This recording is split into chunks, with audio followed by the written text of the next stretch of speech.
So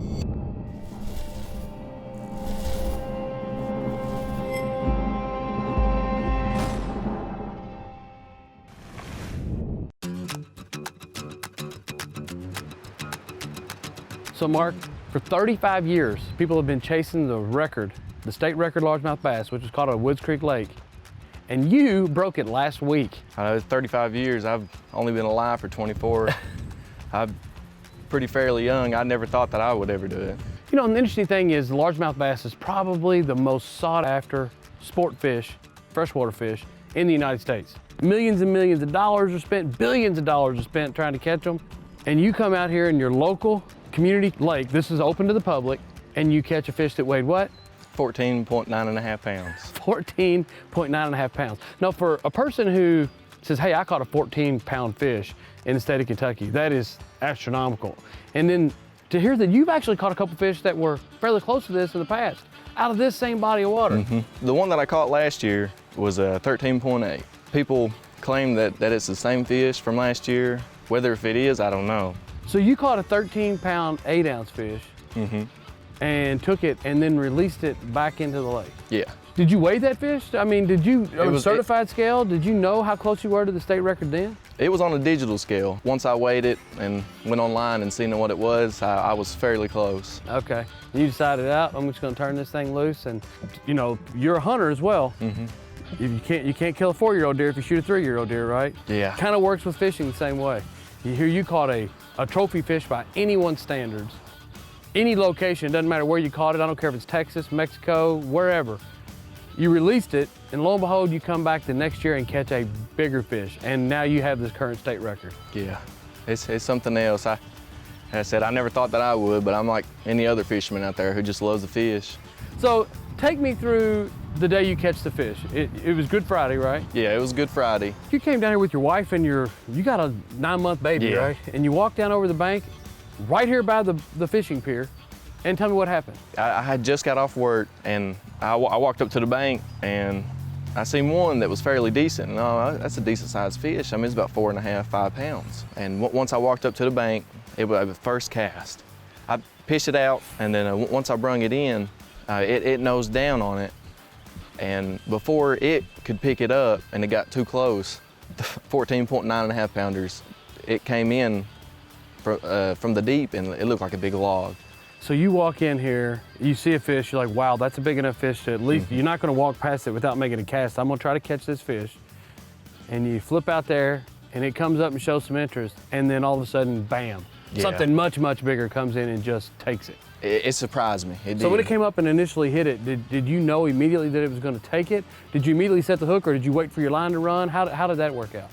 Once it picked it up and the lizard was gone, that's when I set the hook. Yeah, oh yeah. I mean, it just take off running back out. It shook one time and back to the deep it went, and then it was about a 5-minute fight from there. Once you got it up, you know, the banks are a little bit slick. You couldn't go in. You kind of had to drag it up close enough to worry about breaking your line and get a hand on it. Once you got a hand on it, did you know immediately, hey, I got a chance here for the state record? The one I caught last year was fairly decent, but the one I caught this year, from pictures don't do justice. I like how you call your 13-pound, 8-ounce fish fairly decent. That tells you what your expectations are. You are a trophy fisherman. You're targeting big fish. Because you said, yeah, I caught a fairly decent one last year. It was 13 pounds. That's a huge fish. And now you come out here and you best it. You catch a 14-pounder. You're looking at it and you're like, oh my gosh, man, this thing's got a chance. This thing may be big enough. What'd you do then? Once I weighed it on the scale that I have, I told Sherman, my brother, I was like, I'm gonna have to turn it in. I'm gonna have to. Because you've always put your fish back. You put 13-pounders back, but in this situation, you're like, we gotta at least get this one certified. See what we've got, right? So you told me one point in time you put it on a stringer, and you were leaving the fish in the water, waiting for someone to show up to verify it. Yeah. And what happened? When I went to show Shane Amberg is your local conservation officer. Yeah. I pulled it up out of the water to show them, because they say fish is bigger out of the water. Once I looked down, the stringer was actually unhooked. It was actually unhooked. And my heart dropped, and Shane he said, no, you don't have to do that. Put it back. And then once he realized that I was hooking the stringer back, he said, oh. You do need to clasp the stringer. Yeah. Man, well, I'll tell you what, this is a beautiful body of water, and it does hold some really, really big fish. But for someone who fishes in and around a community and there's a Fins Lake there that they're stocking trout in, and they go out and they see 60, 70, 80 people sitting around the banks fishing it, and they think, oh, there's no good fish in here. What do you have to say to those people? I've actually heard a lot of that. I mean, you know, people come up here and fish and not catch a thing. They see what I caught, and they just they don't believe it.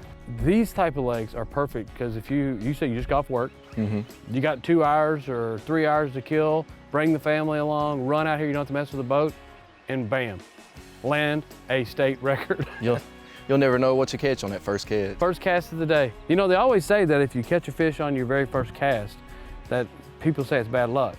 I wouldn't count this one bad luck. And interestingly enough, the fish that you were watching there, what you thought was 4 or 5 pounds, you ended up catching it too, didn't you? Yeah, I ended up catching it too, yeah. So you knew about what that fish ended up weighing, and that was the fish that made you cast there. So he's got to take a little bit of the credit. That 4-pounder's got to take a little bit of the credit because you may not have casted right there had not been sitting there. Catching a state record like that, does it make you think, well, there's no reason to go do it again? I've already got the state record. Oh, it won't keep me from fishing. It won't keep me from fishing. You know, if you love to fish, you love to fish. So the state record or not, it's not going to change you. You're going to get out here and keep catching fish, and it's going to take a long time to break this. Yeah, 35 years, and you beat it by almost a full pound. So I think this record's going to be around for a while. So congratulations. Thank you.